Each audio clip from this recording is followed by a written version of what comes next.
Struggle এগুলো permanent নয়। After every difficulties there is an ease. সব কষ্টের পরে একটা সুখ আছে না নাই?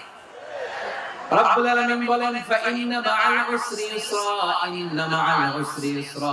ভয় পেও না, চিন্তা করো না, কষ্টের সাথেই আমি রেখে দিয়েছি স্বস্তি। সুবহানাল্লাহ। মুমিন জীবনে বিপদ যত বেশি, কষ্ট যত বেশি, তার সামনে সফলতা তার চেয়ে বেশি। ঠিক কিনা বলেন? কারণ বিশ্বাসীরা জানে রাত্রি যত গভীর হয়, সুবহে সাদিকের সময় তত আগাতে থাকে। গর্ভবতী নারীর পেটের ব্যথা যত বাড়তে থাকে, ঘরে নতুন মেহমান আগমনের সময় ঘনাতে থাকে। মুমিনদের উপর বিপদ, অত্যাচার, আপদ, পরীক্ষা যত বাড়তে থাকে, কালেমার পতাকা উড্ডয়নের সময় কাছে আসতে থাকে। বিশ্বাসীদের এগুলো হিসাব মেলানো অনেক আগে, এগুলো অনেক আগে হিসাব মেলানো। দুঃখের আধার শেষে সুখের আলো মিটি মিটি হাসে। চিল্লায় বলেন ঠিক কিনা? দুঃখের আধার শেষে আলোর প্রভাত হাসে, হতাশার কালো মেঘে যায় গো ভেসে, হতাশার কালো মেঘে যায় গো ভেসে।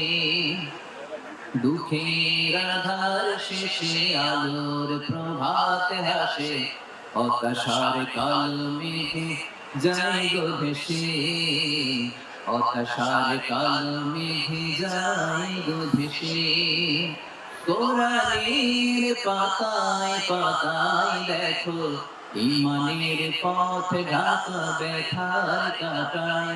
কোরআনের পাতায় পাতায় দেখো, ঈমানের পথ ঢাকা ব্যথার কাঁটায়। ভেঙে পড়ো না কভু হতাশ হয়ে, ভেঙে পড়ো না কভু হতাশ হয়ে। জ্বলে পুড়ে খাঁটি সোনা হব শেষে, জ্বলে পুড়ে খাঁটি সোনা হব শেষে। দুঃখের আধার শেষে আলোর প্রভাত হাসে, হতাশার কালো মেঘে যায় গো ভেসে, হতাশার কালো মেঘে যায় গো ভেসে।